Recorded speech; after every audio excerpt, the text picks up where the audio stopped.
निवाजना ते पतित हो चुकियां नूं पावन पवित्र करना जी। अदम उदाहरण सदा सुभाओ।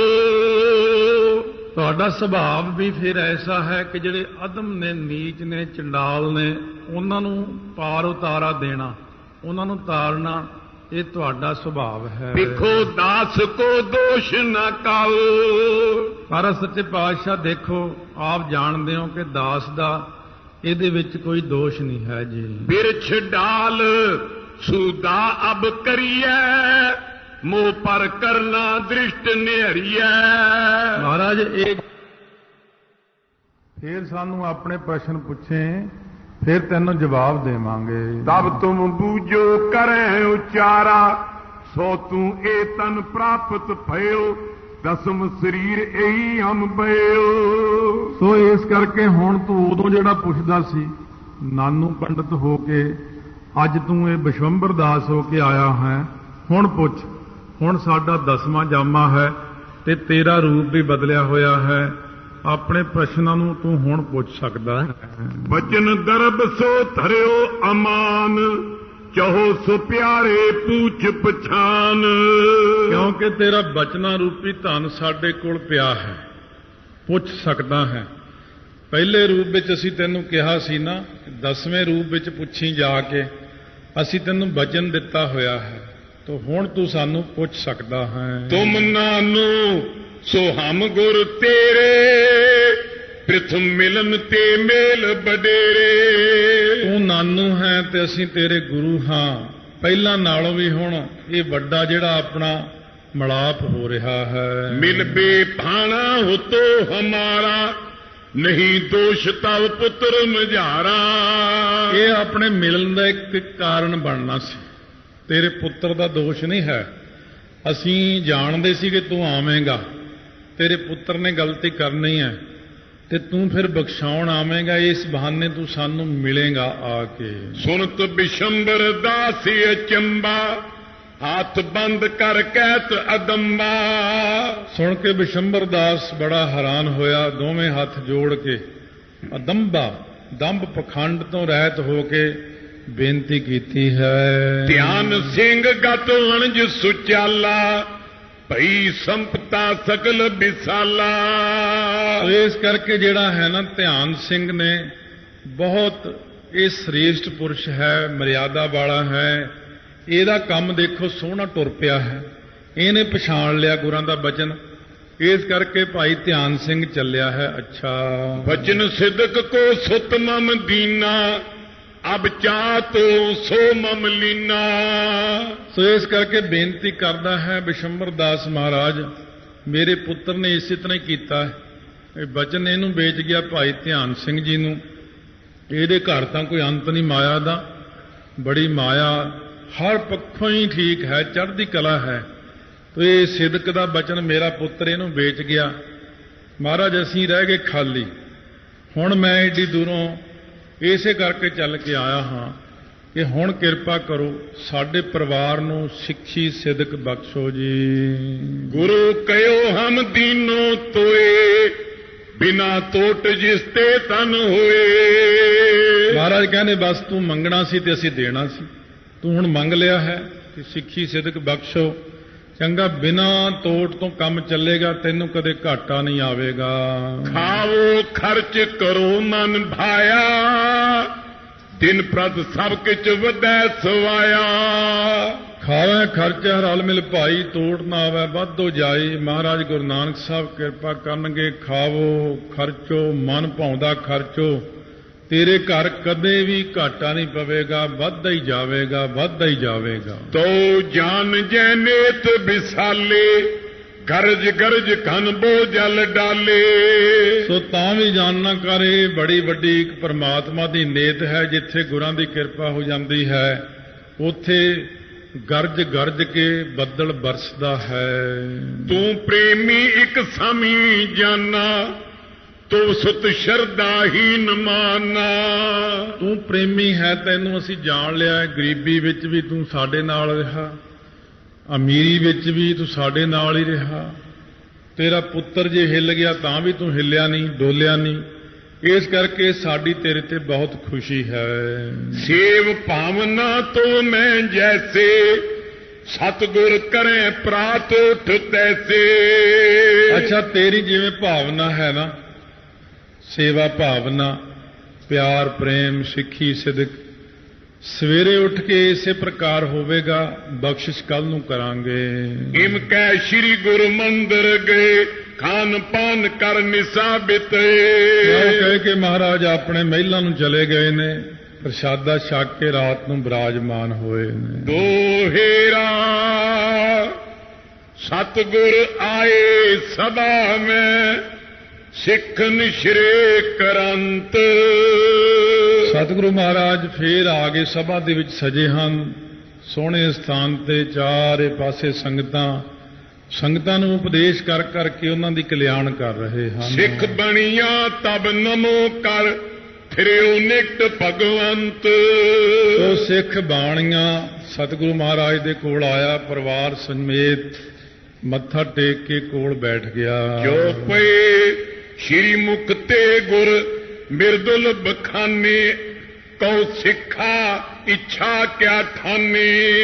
ਸ਼੍ਰੋਮਣੀ ਸੁਭਾਏਮਾਨ ਮੁਖ ਵਿੱਚੋਂ ਗੁਰਾਂ ਨੇ ਬਚਨ ਕੀਤੇ, ਦੱਸ ਵੀ ਗੁਰਸਿੱਖਾ, ਹੁਣ ਦੱਸ ਤੇਰੇ ਮਨ ਦੇ ਅੰਦਰ ਜੋ ਇੱਛਾ ਹੈ ਕਿਸ ਪ੍ਰਕਾਰ ਦੀ ਹੈ, ਕਿਉਂਕਿ ਸਾਡਾ ਤਾਂ ਸ਼੍ਰੀ ਮੁਖ ਵਾਕ ਹੈ, ਇੱਛਾ ਪੂਰਕ ਸਰਬ ਸੁਖ ਦਾਤਾ ਹਰ, ਜਾ ਕੇ ਬਸ ਹੈ ਕਾਮ ਧੇਨਾ। हम पग को निर्मल सिख अहें दिश दखन में एक तू रहे। ਸਾਡੇ ਚਰਨਾਂ ਦਾ ਇੱਕ ਗੁਰਸਿੱਖ ਦੱਖਣ ਦਿਸ਼ਾ 'ਚ ਰਹਿਣ ਵਾਲਾ, ਬੜੇ ਨਿਰਮਲ ਮਨ ਵਾਲਾ ਗੁਰਸਿੱਖ ਹੈ ਸਾਡਾ।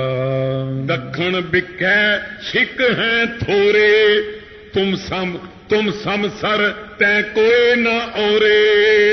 ਕਿਉਂਕਿ ਦੱਖਣ ਵਾਲੇ ਪਾਸੇ ਸਿੱਖ ਥੋੜੇ ਨੇ, ਔਰ ਤੂੰ ਉੱਥੇ ਬਹੁਤ ਪ੍ਰੇਮੀ ਸਾਡਾ ਗੁਰਸਿੱਖ ਹੈ। ਤੇਰੇ ਬਰਾਬਰ ਉੱਥੇ ਹੋਰ ਕੋਈ ਗੁਰਸਿੱਖ ਨਹੀਂ ਰਹਿੰਦਾ, ਕਿਉਂਕਿ ਤੇਰੇ ਵਰਗਾ ਭਾਵਨਾ ਵਾਲਾ ਪ੍ਰੇਮੀ ਗੁਰੂ ਨਾਨਕ ਦੇਵ ਜੀ ਤੋਂ ਜੋ ਲੈ ਕੇ ਚੱਲਿਆ ਹੋਇਆ ਹੈ। ਇਸ ਕਰਕੇ ਭਈ ਭਾਵਨਾ ਤੇਰੇ ਅੰਦਰ ਬਹੁਤ ਹੈ। तब कर जोर बिशंबर दास गुरु पास इम करियो प्रकाश। ਤਾਂ ਬਿਸ਼ੰਬਰ ਦਾਸ ਜੀ ਨੇ ਹੱਥ ਜੋੜ ਕੇ ਸਤਿਗੁਰਾਂ ਦੇ ਅੱਗੇ ਇਸ ਤਰ੍ਹਾਂ ਆਪਣੇ ਮੁਖ ਵਿੱਚੋਂ ਬਚਨ ਪ੍ਰਗਟ ਕੀਤਾ। प्रभ जी दारद भाखर मेरे सकल पदार्थ हथ पे थोरे। ਮਹਾਰਾਜ ਸੱਚੇ ਪਾਤਸ਼ਾਹ, ਬੇਨਤੀ ਤਾਂ ਇਹ ਹੈ ਕਿ ਮੇਰੇ ਘਰ ਦੇ ਵਿੱਚ ਦਲਿੱਦਰ ਆ ਗਿਆ, ਗਰੀਬੀ ਆ ਗਈ ਹੈ, ਪਦਾਰਥ ਸਾਰੇ ਨਾਸ ਹੋ ਗਏ ਨੇ, ਪੈਸਾ ਲੀੜਾ ਕੱਪੜਾ ਖਾਣਾ ਪੀਣਾ ਸਭ ਖਤਮ ਹੋ ਗਿਆ ਹੈ। पूरब करो संपदा भारी पीछे पूछो ममता टारे। ਪਹਿਲਾਂ ਤਾਂ ਮੇਰੇ ਘਰ ਦੇ ਵਿੱਚ ਮਹਾਰਾਜ ਉਸੇ ਤਰ੍ਹਾਂ ਹੀ ਕਿਰਪਾ ਕਰੋ, ਬਹੁਤ ਸਾਰੀ ਸੰਪਦਾ ਹੋਵੇ, ਫਿਰ ਪਿੱਛੋਂ ਮੈਂ ਮਮਤਾ ਦੂਰ ਕਰਨ ਦੀ ਗੱਲ ਪੁੱਛਾਂਗਾ। सुन कर श्री सतगुर मुस्काए वदै संपदा तथा बताए। ਸੁਣ ਕੇ ਸਤਿਗੁਰੂ ਮਹਾਰਾਜ ਮੁਸਕਰਾਏ। ਸੱਚੇ ਪਾਤਸ਼ਾਹ ਕਹਿਣ ਲੱਗੇ, ਤੈਨੂੰ ਭਾਈ ਕੱਲ ਵੀ ਕਿਹਾ ਸੀ ਔਰ ਅੱਜ ਵੀ ਅਸੀਂ ਕਹਿੰਦੇ ਆ ਕਿ ਤੇਰੇ ਘਰ ਦੇ ਵਿੱਚ ਬਹੁਤ ਧਨ ਦੌਲਤ ਪਦਾਰਥ ਹੋਵੇਗਾ। दर्शन कर घर जय हो जबू करो कड़ा प्रसाद सुतबू। ਦਰਸ਼ਨ ਕਰਕੇ ਹੁਣ ਜਾਓਗੇ ਨਾ ਵਾਪਸ, ਤੈਨੂੰ ਤਰੀਕਾ ਦੱਸ ਦਿੰਦੇ ਆ, ਤੈਨੂੰ ਨਹੀਂ ਸਾਰੀ ਦੁਨੀਆ ਨੂੰ ਦੱਸਦੇ ਆ, ਸਾਰੀ ਸੰਗਤ ਨੂੰ ਦੱਸਦੇ ਆ। ਜਦੋਂ ਜਾਓਗੇ ਨਾ ਆਪਣੇ ਘਰ ਤਾਂ 3 ਮੇਲ ਦਾ ਕੜਾਹ ਪ੍ਰਸ਼ਾਦ ਬਣਾਉਣਾ, ਕੇਸੀ ਇਸ਼ਨਾਨ ਕਰਕੇ ਸਾਫ ਸੁਥਰੇ ਵਸਤਰ ਪਹਿਨ ਕੇ ਜਪਜੀ ਸਾਹਿਬ ਦਾ ਨਾਲ ਪਾਠ ਕਰਨਾ, ਜੋੜਾ ਉਤਾਰ ਲੈਣਾ। करो कड़ा प्रसाद सुतबू ऊपर छाद वस्त्र को दीजै पाठ आनंद 3 कर लीजै। ਜਪਜੀ ਸਾਹਿਬ ਦਾ ਪਾਠ ਪਹਿਲਾਂ ਕਰਕੇ ਫਿਰ ਉੱਤੇ ਵਸਤਰ ਪਾ ਲੈਣਾ ਕੜਾਹ ਪ੍ਰਸ਼ਾਦ ਦੇ, ਫਿਰ ਕੋਲ ਬੈਠ ਕੇ ਸ੍ਰੀ ਆਨੰਦ ਸਾਹਿਬ ਦੇ 40 ਪੌੜੀਆਂ, 3 ਵਾਰੀ ਆਨੰਦ ਸਾਹਿਬ 40 ਪੌੜੀਆਂ ਦਾ ਵੱਡਾ ਕੋਲ ਬੈਠ ਕੇ ਪੜ੍ਹਨਾ ਹੈ। प्रथम पढ़ो जप बैठो पास सतगुर हित दियो ਪੰਚ ਗਿਰਾਸ। ਪਹਿਲਾਂ ਜਪਜੀ ਸਾਹਿਬ ਪੜ੍ਹਨਾ ਹੈ, ਫਿਰ 3 ਆਨੰਦ ਸਾਹਿਬ ਪੜ੍ਹਨੇ ਨੇ, ਫਿਰ ਅਰਦਾਸ ਕਰਨੀ ਹੈ। ਗੁਰਾਂ ਦੇ ਨਿਮਿਤ 5 ਛਾਂਦੇ ਕੜਾਹ ਪ੍ਰਸ਼ਾਦ ਦੇ ਕੱਢਣੇ ਨੇ। ਪੰਜ ਸਿੱਖ ਕੋ ਕਰੋ ਅਚਾਵਨ, ਤਨ ਮਨ ਤੇ ਹੋਇ ਕੈ ਥਿਤ ਪਾਵਨ। ਐਨ ਪਿਆਰ ਨਾਲ ਤਨ ਮਨ ਕਰਕੇ, ਪਾਵਨ ਹੋ ਕੇ, ਇਸ਼ਨਾਨ ਕਰਕੇ, ਸਵੱਛਤਾ ਨਾਲ ਗੁਰਸਿੱਖ ਆਪਣੇ ਘਰ ਬੁਲਾਉਣੇ, ਸਿੰਘ ਬੁਲਾਉਣੇ ਨੇ ਪਿਆਰ ਨਾਲ। ਸੋ ਕਹਿਣ ਦਾ ਭਾਵ ਇੱਥੇ ਥੋੜਾ ਜਿਹਾ ਇਸ਼ਾਰੇ ਮਾਤਰ 5 ਛਾਂਦੇ ਜਿਹੜੇ ਭਾਵ ਅਰਦਾਸ ਕਰਕੇ ਕਿਰਪਾਨ ਭੇਟਾ ਕਰਨੀ, ਗੁਰਾਂ ਨਿਮਿਤ ਪ੍ਰਸ਼ਾਦ, ਫਿਰ 5 ਪਿਆਰਿਆਂ ਦਾ ਪ੍ਰਸ਼ਾਦ। ਇਸ ਤਰ੍ਹਾਂ ਜਿਹੜਾ ਹੈ ਪ੍ਰਸ਼ਾਦ 5 ਪਿਆਰਿਆਂ ਦਾ, ਫਿਰ 5 ਸਿੱਖ ਬੁਲਾ ਕੇ ਪ੍ਰਸ਼ਾਦ ਉਹਨਾਂ ਨੂੰ ਵੀ ਛਕਾਉਣਾ ਹੈ, ਅਰਦਾਸ ਕਰਾਉਣੀ ਹੈ। ਰਹਿਤ ਅਰਦਾਸ ਭੇਵ ਜੋ ਜਾਣੈ, ਕਿਆ ਕਰ ਹੈ ਤਬ ਮੰਤਰ ਮਾਨੈ। ਭਾਵ ਜਿਹੜੇ ਵੱਡੇ ਵੱਡੇ ਮੰਤਰ ਉਹਦੇ ਸਾਹਮਣੇ ਕੀ ਕਰ ਸਕਦੇ ਨੇ, ਉਸ ਨੂੰ ਫਿਰ ਮਹਾਨ ਮੰਤਰਾਂ ਦੀ ਲੋੜ ਨਹੀਂ ਹੈ, ਕਿਉਂਕਿ ਸਾਰਿਆਂ ਨਾਲੋਂ ਵੱਡਾ ਮੰਤਰ ਜੋ ਹੈ ਨਾ ਆਪਣੇ ਪਾਸ, ਉਹ ਤੈਨੂੰ ਦੱਸ ਦਿੱਤਾ ਹੈ ਔਰ ਅੱਗੇ ਦੱਸ ਰਹੇ ਹਨ। ਦੋਹੇਰਾ ਰਹਿਤ ਅਰਦਾਸ ਜੇ ਜਾਨੀਐ, ਕਿਆ ਕਰ ਹੈ ਤਬ ਮੰਤ। ਜੇ ਅਰਦਾਸ ਦੀ ਮਰਿਆਦਾ ਜਾਣ ਲਈਏ, ਬੜੇ ਬੜੇ ਮੰਤਰ ਕੁਝ ਨਹੀਂ ਕਰ ਸਕਦੇ ਉਹਦੇ ਅੱਗੇ। ਜੇ ਅਰਦਾਸ ਤਰੀਕੇ ਨਾਲ ਕਰੀਏ, ਜੇ ਇਹੀ ਕਹੀ ਜਾਓ ਲੈ ਤਾਂ ਕੀ ਹੁੰਦਾ, ਐਵੇਂ ਵਹਿਮ ਕਰਦੇ ਆ ਆਪਾਂ, ਇਹ ਤਾਂ ਪਖੰਡ ਹੈ। ਨਹੀਂ, ਮਰਿਆਦਾ ਨਾਲ ਕੜਾਹ ਪ੍ਰਸ਼ਾਦ ਜੇ ਬਣਾਵੇ, ਸਾਵਧਾਨਤਾ ਨਾਲ ਪਾਠ ਕਰੇ ਜਿਵੇਂ ਦੱਸਿਆ ਹੈ, ਫਿਰ ਕਹਿੰਦੇ ਕੋਈ ਚੀਜ਼ ਅੱਗੇ ਨਹੀਂ ਚੱਲਦੀ ਉਹਦੇ। ਜਪ ਪ੍ਰਯੋਗ ਅਰ ਸਿੱਧਤਾ, ਸਿੱਖ ਅਰਦਾਸ ਸਿੱਧ ਸੰਤ। ਹੁਣ ਇਹ ਜਿਹੜੀਆਂ ਜਪਜੀ ਸਾਹਿਬ ਦਾ ਪ੍ਰਯੋਗ ਹੈ, ਭਾਵ ਪਾਠ ਹੈ, ਉਸ ਦੀ ਜਿਹੜੀ ਹੈ ਨਾ ਸਿੱਧੀ, ਤੇ ਸਾਰੀਆਂ ਅਰਦਾਸਾਂ ਇਹ ਸੰਤਾਂ ਨੂੰ ਸਿੱਧੀ ਦੇਣ ਦੇ ਯੋਗ ਨੇ। ਜਿਹੜਾ ਬੰਦਾ ਜਪਜੀ ਸਾਹਿਬ ਦਾ ਪਾਠ ਕਰਦਾ ਹੈ, ਆਮ ਤੌਰ ਤੇ ਜਪਜੀ ਸਾਹਿਬ ਦਾ ਪਾਠ ਬਹੁਤ ਕੁਝ ਨਿਵਰਤ ਕਰ ਦਿੰਦਾ ਹੈ, ਕਿਉਂ ਪੁਰਾਣਿਆਂ ਨੂੰ ਉਹਨਾਂ ਦਾ ਗਿਆਨ ਸੀ ਬੜਾ। ਪੁਰਾਣੇ ਲੋਕ ਸਭ ਜਾਣਦੇ ਸਨ। ਨਵੇਂ ਹੁਣ ਕਾਨੂੰਨਦਾਨ ਆ ਗਏ ਬੜੇ, ਜਿਵੇਂ ਬਹੁਤ ਸਿਆਣੇ ਆ ਗਏ, ਇਸੇ ਕਰਕੇ ਇਹਨਾਂ ਦੀ ਸਿਆਣਪ ਇਹਨਾਂ ਨੂੰ ਮਾਰੀ ਜਾਂਦੀ ਹੈ। ਸਿੱਖ ਵਣਜ ਗੁਰ ਧਰਮ ਕੋ, ਸਤਿਗੁਰ ਦੇਵੈ ਲਾਭ। ਸੋ ਇਸ ਕਰਕੇ ਜਿਹੜਾ ਸਿੱਖ ਐਸਾ ਵਣਜ ਕਰਦਾ ਹੈ ਨਾ, ਗੁਰੂ ਕਾ ਸਿੱਖ ਜਾਂ ਗੁਰਾਂ ਦੀ ਸਿੱਖਿਆ ਲੈ ਕੇ ਧਰਮ ਦਾ ਵਣਜ ਕਰੇ, ਤਾਂ ਸਤਿਗੁਰੂ ਮਹਾਰਾਜ ਉਹਨੂੰ ਬਹੁਤ ਲਾਭ ਦੇਣਗੇ।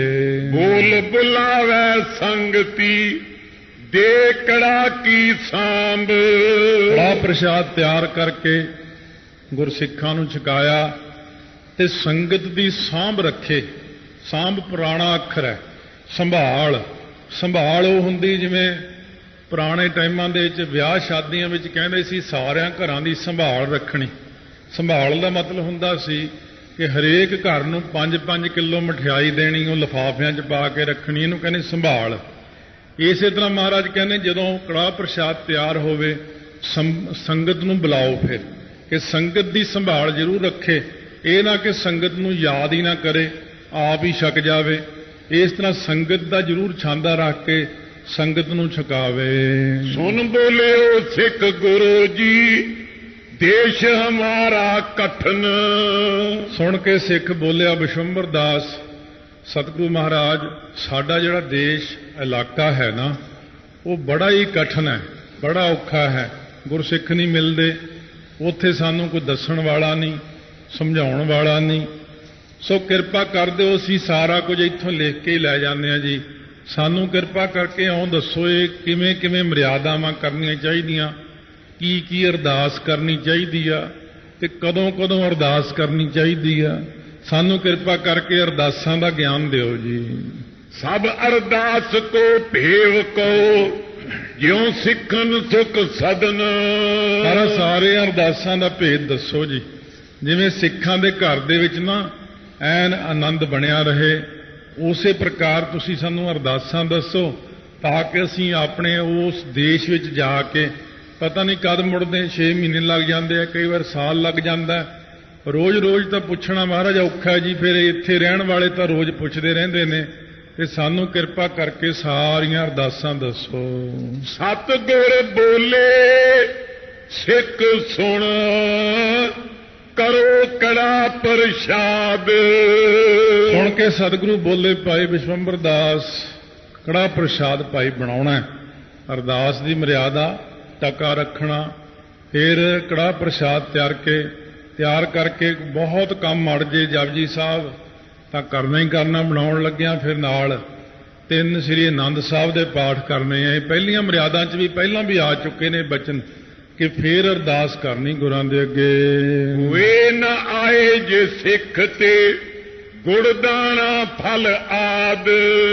ਕਈ ਹੁਣ ਦੇਖੋ ਮਹਾਰਾਜ ਇਹ ਵੀ ਨਾਲ ਨਾਲ ਕਹਿੰਦੇ ਨੇ ਜੇ ਸਿੱਖ ਤੋਂ ਇੰਨਾ ਵੀ ਨਹੀਂ ਹੋ ਆਉਂਦਾ ਗੁੜ, ਕੋਈ ਦਾਣੇ, ਕੋਈ ਹੋਰ ਫਲ ਆਦਿਕ ਇੰਨਾ ਹੀ ਕਰ ਲਵੇ ਫੇਰ ਅਰਦਾਸ ਕਰਾ ਲਵੇ। ਜੇ ਕਹਦੇ ਸਿੱਖ ਮਹਾਰਾਜ ਮੇਰੇ ਕੋਲ ਤਾਂ ਇੰਨਾ ਵੀ ਨਹੀਂ ਹੈ, ਸਤਿਗੁਰੂ ਜੀ ਬਿਲਕੁਲ ਕਹਿੰਦੇ ਨੇ ਭਾਵੇਂ ਗੁੜ ਵੀ ਹੋਵੇ। ਜੇ ਭਾਈ ਪੱਲਾ ਜੀ ਸੀਗੇ, ਮਾਤਾ ਨੇ ਕਹਿਣਾ ਪੱਲਿਆ ਜੇ ਮਹਾਰਾਜ 10ਵੇਂ 6ਵੇਂ ਪਾਤਸ਼ਾਹ ਆ ਮਿਲੇ ਤਾਂ ਫਿਰ ਕਹਿੰਦੇ ਮਾਤਾ ਜੀ ਮੈਂ ਆ 1 ਰੁਪਈਆ ਜਿਹੜਾ 1.25 ਰੁਪਈਆ ਆ ਨਾਲ ਗੁੜ ਦੀ ਭੇਲੀ, ਜਿੱਥੇ ਮਹਾਰਾਜ ਮਿਲਣਗੇ ਫਿਰ ਪੱਲੇ ਨੇ ਭਾਈ ਪੱਲੇ ਨੇ ਪੱਲੇ ਨਾਲ ਬੰਨ੍ਹ ਲਿਆ। ਖੇਤਾਂ ਵਿੱਚ ਹਲ ਵਾਹੁੰਦਾ ਗੁਰਾਂ ਨੂੰ ਯਾਦ ਕਰਦਾ ਹੈ। ਇੱਕੋ ਹੀ ਉਹ ਜ਼ਿਆਦਾ ਤੁਕ ਪੜ੍ਹਦੇ ਹੁੰਦੇ ਸੀ, ਨਾਮ ਮਿਲੇ ਤਾਂ ਜੀਵਾ ਨਾਨਕ ਨਾਮ ਮਿਲੇ। ਉਹ ਬਸ ਸਾਰਾ ਦਿਨ ਇਹੀ ਪੜ੍ਹਦੇ ਹੁੰਦੇ ਸੀ। 6ਵੇਂ ਪਾਤਸ਼ਾਹ ਮਹਾਰਾਜ ਜਦੋਂ ਉਹਨਾਂ ਦੇ ਪਿੰਡ ਆਏ ਤਾਂ ਉਸ ਵਕਤ ਮਹਾਰਾਜ ਨੇ ਸਾਰਿਆਂ ਨੂੰ ਕਹਿਤਾ ਵੀ ਤੁਸੀਂ ਮੇਰੇ ਨਾਲ ਕਿਸੇ ਨੇ ਨਹੀਂ ਆਉਣਾ, ਮੈਂ ਇਕੱਲਿਆਂ ਨੇ ਜਾਣਾ ਘੋੜੇ ਤੇ। ਫਿਰ ਸੱਚੇ ਪਾਤਸ਼ਾਹ ਜਾ ਖੜੇ ਅੱਗੇ ਘੋੜਾ ਲੈ ਕੇ, ਕਹਿੰਦੇ ਭਾਈ ਪੱਲਿਆ ਲਿਆ ਸਾਡੀ ਭੇਟਾ, ਇੰਨੇ ਦਿਨਾਂ ਦੀ ਪੱਲੇ ਬੰਨੀ ਫਿਰਦਾ। ਪਹਿਲਾਂ ਤਾਂ ਦੇਖ ਕੇ ਬੜਾ ਹੈਰਾਨ ਹੋਇਆ, ਅੱਗੇ ਨੂੰ ਹੋ ਕੇ ਹੱਥ ਲਾ ਕੇ ਦੇਖਿਆ, ਸੱਚੀ ਆ ਗਏ ਮਹਾਰਾਜ ਤੁਸੀਂ? ਮਹਾਰਾਜ ਕਹਿੰਦੇ ਹਾਂ ਭਾਈ ਸੱਚਮੁੱਚ ਆ ਗਏ। ਮਹਾਰਾਜ ਇਕੱਲੇ ਹੀ ਆ ਗਏ? ਕਹਿੰਦੇ ਹਾਂ ਭਾਈ ਇਕੱਲੇ ਹੀ ਆਏ ਆ। ਬਹੁਤ ਖੁਸ਼ ਹੋਇਆ। ਫਿਰ ਉਹ ਗੁੜ ਦੀ ਭੇਲੀ ਛੋਟੀ ਜੀ ਅਤੇ ਮਹਾਰਾਜ ਨੂੰ 1.25 ਰੁਪਈਆ ਮੱਥਾ ਟੇਕਿਆ। ਇਸ ਤਰੀਕੇ ਦੇ ਨਾਲ ਸਤਿਗੁਰੂ ਕਹਿੰਦੇ ਜੇ ਭਾਈ ਸਿੱਖ ਦੇ ਕੋਲ ਨਹੀਂ ਗੁੜ ਹੈ, ਦਾਣਾ ਫੱਕਾ ਮਾੜਾ ਮੋਟਾ ਜਾਂ ਕੋਈ ਫਲ ਹੀ ਹੈ, ਇਹਦੇ ਨਾਲ ਅਰਦਾਸ ਕਰੇ।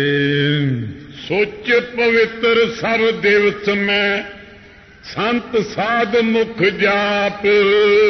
ਸੁੱਚਮ ਰੱਖਣੀ, ਪਵਿੱਤਰਤਾ ਰੱਖਣੀ। ਸਾਰਾ ਦਿਨ ਦੇ ਵਿੱਚ ਸਾਧੂ ਸੰਤ ਮਹਾਤਮਾ ਗੁਰਸਿੱਖਾਂ ਕੋਲੋਂ ਜਾਪ ਕਰਵਾਵੇ, ਨਿਤਨੇਮ ਕਰਵਾਵੇ, ਘਰ ਲਿਆਵੇ, ਪਾਠ ਕਰਾਵੇ, ਸ਼ਬਦ ਪੜ੍ਹਾਵੇ।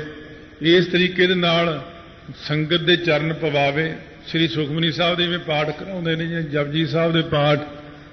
ਇਸ ਪ੍ਰਕਾਰ ਸੰਗਤ ਨੂੰ ਬੁਲਾਵੇ।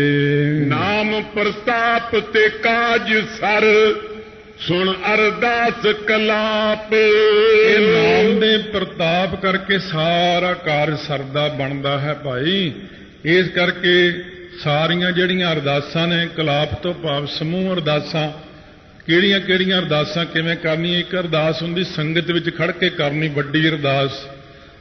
ਇੱਕ ਹੁੰਦੀਆਂ ਉਸ ਤੋਂ ਛੋਟੀਆਂ ਅਰਦਾਸਾਂ, ਬੇਨਤੀਆਂ ਕਰਨੀਆਂ, ਧਿਆਨ ਕਰਨੇ। ਇੱਕ ਅਰਦਾਸਾਂ ਕਦੇ ਕਦੇ ਕਰਨੀਆਂ। ਇਹ ਸਾਰੀਆਂ ਅਰਦਾਸਾਂ ਬਾਰੇ ਜ਼ਿਕਰ ਕਰਦੇ ਹਨ। ਧਰਮ ਬੀਜ ਆਖੰਡ ਬ੍ਰਿਧ ਸਫਲ ਪੂਰ ਇਹ ਤੀਨ। ਇਹਦੇ ਵਿੱਚ ਸਤਿਗੁਰੂ ਮਹਾਰਾਜ ਸੱਚੇ ਪਾਤਸ਼ਾਹ ਕਹਿੰਦੇ ਨੇ ਜਦੋਂ ਵੀ ਜੀਵ ਦੀ ਵਿਆਹ ਸ਼ਾਦੀ ਹੁੰਦੀ ਪਹਿਲਾਂ ਤਾਂ ਉਦੋਂ ਅਰਦਾਸ ਹੁੰਦੀ।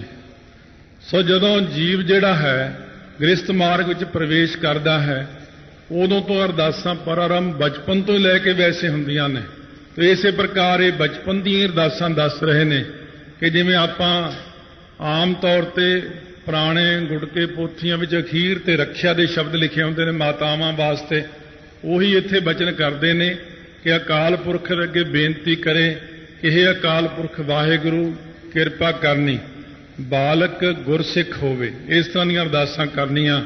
ਜੋ ਬਾਲਕ ਸਾਡੇ ਘਰ ਦੇ ਵਿੱਚ ਹੋਵੇ, ਗੁਰਸਿੱਖ ਹੋਵੇ, ਬਾਲਕ ਚੰਗੇ ਢੰਗ ਨਾਲ ਜਨਮ ਲਵੇ, ਬਾਲਕ ਦੀ ਮਾਤਾ ਦੇ ਉਦਰ ਵਿੱਚ ਰੱਖਿਆ ਕਰਨੀ, ਔਰ ਬਾਲਕ ਜਿਹੜਾ ਹੈ ਇਸ ਤਰੀਕੇ ਦੇ ਨਾਲ ਸੁਰੱਖਿਅਤ ਰਹੇ। ਸਿਰ ਮਸਤਕ ਰੱਖਿਆ ਬ੍ਰਹਮੰ ਹਸਤ ਕਾਇਆ ਰੱਖਿਆ ਪਰਮੇਸ਼ਰ ਹੈ। ਮਹਾਰਾਜ ਕਹਿੰਦੇ ਅਰਦਾਸਾਂ ਸ਼ੁਰੂ ਤੋਂ ਲੈ ਕੇ ਬੱਚਿਆਂ ਵਾਸਤੇ, ਔਰ ਜਿਹੜੀਆਂ ਸ਼ੁਰੂ ਤੋਂ ਲੈ ਕੇ ਇਹ ਮੰਗ ਮੰਗੇ ਕਿ ਸੱਚੇ ਪਾਤਸ਼ਾਹ ਮੇਰੇ ਘਰ ਦੇ ਵਿੱਚ ਗੁਰਸਿੱਖ ਜਨਮ ਲਵੇ। ਕਸ਼ਟ ਹਰੈ ਬੇਲੀ ਫਲੈ ਗੁਰ ਪੂਜਕ ਸਿਸ ਸੀਨ। ਮਹਾਰਾਜ ਸੱਚੇ ਪਾਤਸ਼ਾਹ ਕੋਈ ਕਸ਼ਟ ਨਾ ਪਵੇ ਮਾਤਾ ਨੂੰ, ਜਨਮ ਲੈਣ ਵੇਲੇ ਬਾਲਕ ਨੂੰ ਕਸ਼ਟ ਨਾ ਹੋਵੇ। ਔਰ ਬਦੀ ਵੇਲ ਬਹੁ ਪੀੜੀ ਚਾਲੀ ਬੇਲ ਫਲੈ, ਭਾਵ ਜਨਮ ਲੈਣ ਵੇਲੇ ਬਾਲਕ ਦੇ ਵੱਡੇ ਹੋਣ ਵਿੱਚ ਇਸੇ ਤਰੀਕੇ ਨਾਲ ਜਦੋਂ ਫਿਰ ਬਾਲਕ ਜਨਮ ਲੈਂਦਾ ਉਦੋਂ ਇਸ਼ਨਾਨ ਕਰਾਉਣਾ, ਇਸ਼ਨਾਨ ਕਰਾ ਕੇ ਫਿਰ ਜਿਹੜਾ ਉਹਨੂੰ ਦੁੱਧ ਛਕਾਉਣਾ ਹੈ ਉਦੋਂ ਪਹਿਲਾਂ ਅੰਮ੍ਰਿਤ ਸੰਚਾਰ ਜਿਹੜਾ ਛੋਟਾ ਜਨਮ ਸੰਸਕਾਰ ਕਰਨਾ, ਜਪਜੀ ਸਾਹਿਬ ਦਾ ਪਾਠ ਕਰਨਾ, ਫਿਰ ਪਤਾਸੇ 5 ਪਾ ਕੇ ਲੋਹੇ ਦਾ ਬਾਟਾ ਲੈ ਕੇ, ਜਾਂ ਨਾ ਹੀ ਮਿਲੇ ਅੱਜ ਕੱਲ੍ਹ ਤਾਂ ਕੋਈ ਇਹੋ ਜਿਹੀ ਖਾਸ ਗੱਲ ਨਹੀਂ ਵੀ ਨਾ ਹੀ ਮਿਲੇ, ਲੋਹੇ ਦਾ ਬਾਟਾ ਆਮ ਤੌਰ ਤੇ ਦੁਕਾਨਾਂ ਤੋਂ ਮਿਲ ਜਾਂਦਾ, ਨਹੀਂ ਤਾਂ ਫਿਰ ਸਟੀਲ ਦਾ ਬਾਟਾ ਲੈ ਕੇ ਉਹਦੇ ਵਿੱਚ ਜਲ ਪਾ ਕੇ 5 ਪਤਾਸੇ, ਫਿਰ ਕੇਸੀ ਇਸ਼ਨਾਨ ਕਰਕੇ ਜਪਜੀ ਸਾਹਿਬ ਦਾ ਪਾਠ ਕਰਕੇ ਅੰਮ੍ਰਿਤ ਤਿਆਰ ਕਰਕੇ ਇਸ਼ਨਾਨ ਕਰਕੇ ਬੱਚੇ ਨੂੰ ਇਸ਼ਨਾਨ ਕਰਾ ਕੇ ਮਾਤਾ ਦਾ ਦੁੱਧ ਪਿਆਉਣ ਤੋਂ ਪਹਿਲਾਂ 5 ਬੂੰਦਾਂ ਅੰਮ੍ਰਿਤ ਦੀਆਂ ਉਹਦੇ ਮੁਖ ਵਿੱਚ ਪਾਉਣੀਆਂ ਨੇ, ਅਰਦਾਸ ਬੇਨਤੀ ਕਰਨੀ ਹੈ। ਫਿਰ ਉਹਦੇ ਕੰਨਾਂ ਦੇ ਵਿੱਚ ਹੌਲੀ ਹੌਲੀ ਵਾਹਿਗੁਰੂ ਵਾਹਿਗੁਰੂ ਕਹਿਣਾ। ਇਸ ਤਰ੍ਹਾਂ ਮਹਾਰਾਜ ਕਹਿੰਦੇ ਤੁਸੀਂ ਸਾਰੀਆਂ ਪ੍ਰਪਾਟੀਆਂ ਮਰਿਆਦਾਵਾਂ ਛੱਡ ਦਿੱਤੀਆਂ ਅੱਜ ਦੇ ਯੁੱਗ ਦੇ ਵਿੱਚ। ਉਹ ਸਿੱਖ ਨੂੰ ਇਹੀ ਸਮਝਾਇਆ, ਭਾਈ ਇਹ ਸਾਰੀਆਂ ਚੀਜ਼ਾਂ ਆਪਣੇ ਪਾਸ ਲਿਖ ਕੇ ਰੱਖ ਲਓ, ਆਉਣ ਵਾਲੇ ਸਮੇਂ ਦੇ ਵਿੱਚ ਫਿਰ ਇਸ ਤਰ੍ਹਾਂ ਕਰਨਾ ਹੈ। ਅਬੈ ਕਉ ਅਰਦਾਸ ਮੈਂ ਜਿਮ ਸ਼੍ਰੀ ਮੁਖ ਕੈ ਦੀਨ। ਹੁਣ ਕਵੀ ਜੀ ਕਹਿੰਦੇ ਜਿਵੇਂ ਸ਼੍ਰੋਮਣੀ ਮੁਖ ਵਿੱਚੋਂ ਗੁਰਾਂ ਨੇ ਅਰਦਾਸਾਂ ਕਈਆਂ ਨੇ ਕਰਨੀਆਂ, ਉਹ ਹੁਣ ਮੈਂ ਕਹਾਂਗਾ ਤਰਤੀਬ ਅਨੁਸਾਰ ਕੱਲ ਨੂੰ ਸ਼ਰਵਣ ਕਰਾਂਗੇ ਅਰਦਾਸਾਂ ਕਿਵੇਂ ਕਰਨੀਆਂ ਨੇ। ਸੋ ਇਸ ਤਰੀਕੇ ਦੇ ਨਾਲ ਸਤਿਗੁਰੂ ਮਹਾਰਾਜ ਦੀਆਂ ਮਰਿਆਦਾਵਾਂ ਦੇ ਵਿੱਚ ਬੇਨਤੀਆਂ ਕਰਨ ਦੇ ਤਰੀਕੇ, ਅਰਦਾਸਾਂ ਸਾਰੇ ਕੱਲ ਨੂੰ ਸ਼ਰਵਣ ਕਰਨੇ ਨੇ ਆਪਾਂ ਨੇ। ਔਰ ਸਤਿਗੁਰੂ ਮਹਾਰਾਜ ਕਹਿੰਦੇ ਨੇ ਪਰਿਵਾਰ ਵਾਸਤੇ ਅਰਦਾਸ, ਮਹਾਰਾਜ ਪਰਿਵਾਰ ਨੂੰ ਸਿੱਖੀ ਬਖਸ਼ੋ, ਨਾਮ ਦੀ ਦਾਤ ਬਖਸ਼ੋ।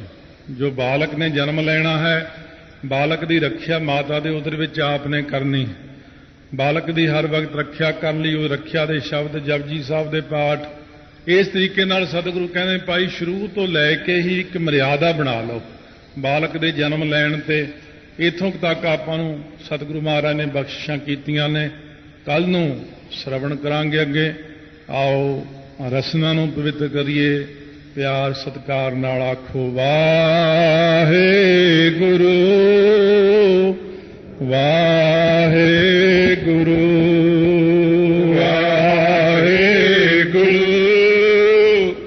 ਵਾਹਿਗੁਰੂ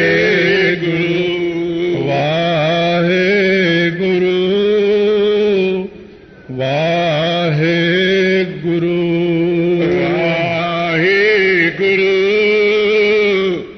ਵਾਹਿਗੁਰੂ। ਦੋਹਿਰਾ ਅਬੈ ਕਉ ਅਰਦਾਸ ਮੈਂ ਜਿਮ ਸ਼੍ਰੀ ਮੁਖ ਕੈ ਦੀਨ। ਛੰਦ ਬੰਦ ਕੁਛ ਗਿਨਤ ਨੈ ਸਬਤ ਪ੍ਰਥਮ ਕੀ ਚੀਨ।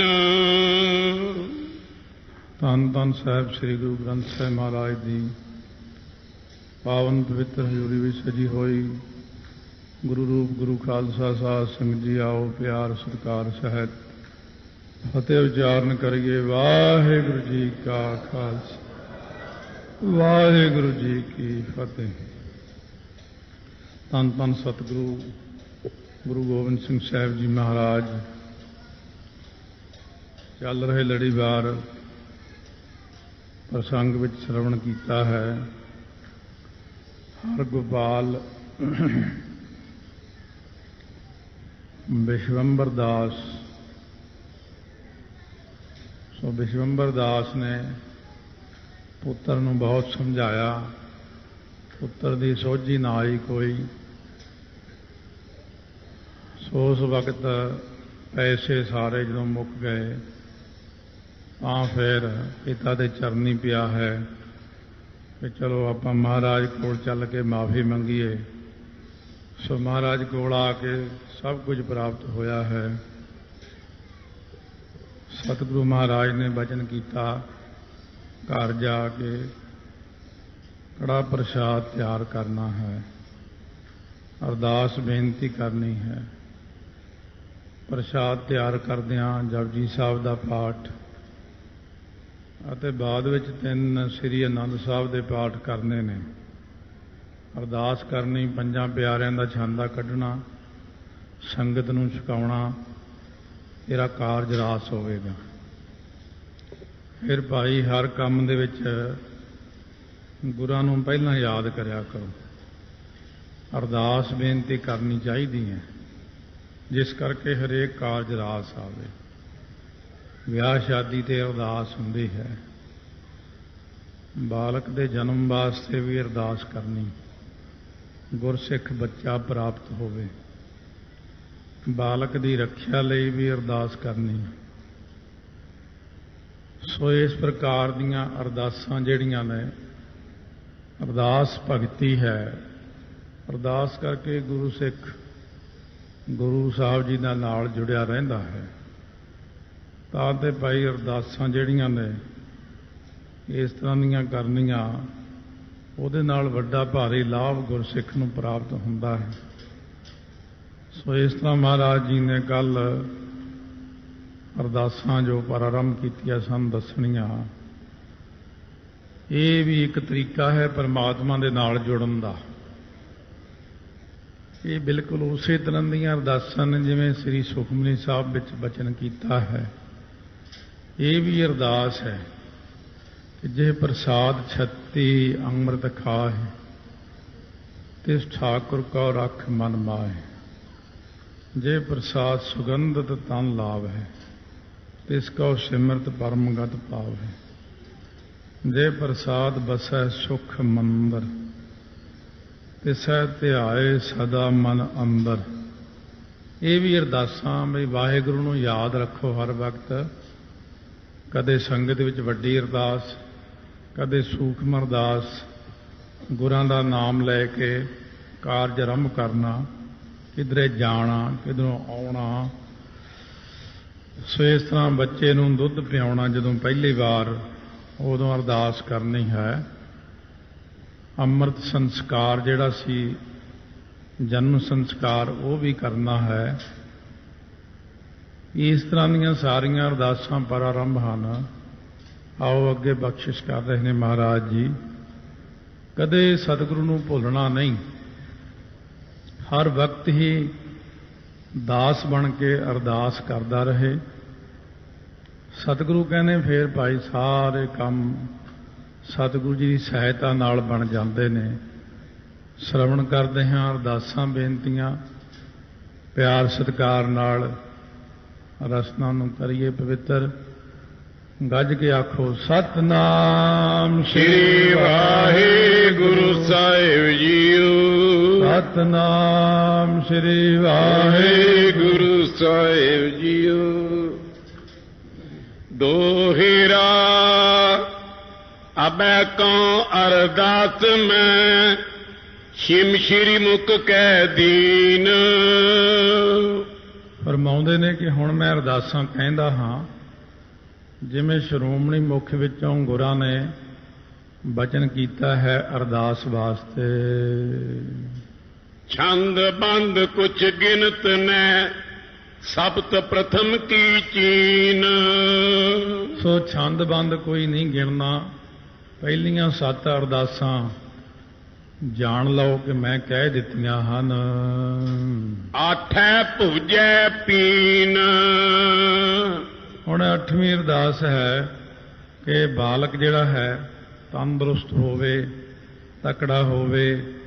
ਬਾਲਕ ਦੇ ਸੋ ਨਿੰਮਣ ਤੋਂ ਲੈ ਕੇ ਜੰਮਣ ਤੱਕ, ਜਨਮ ਤੋਂ ਲੈ ਕੇ ਦੁੱਧ ਪੀਣ ਤੱਕ, ਫਿਰ ਉਹਦੀਆਂ ਬਾਹਾਂ ਵਿੱਚ ਚੰਗਾ ਬਲ ਹੋਵੇ, ਤਕੜਾ ਹੋਵੇ।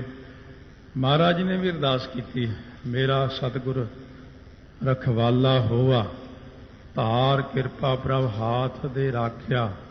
ਹਰ ਗੋਬਿੰਦ ਨਵਾਂ ਨਰੋਆ, ਨਰੋਆ ਹੋਵੇ, ਨਿੱਗਰ ਹੋਵੇ, ਸਰੀਰ ਸੋਹਣਾ ਹੋਵੇ, ਤੰਦਰੁਸਤ ਹੋਵੇ, ਫਿਰ ਸੁਨੱਖਾ ਹੋਵੇ, ਗੁਰਸਿੱਖੀ ਨੂੰ ਕਮਾਉਣ ਵਾਲਾ ਹੋਵੇ।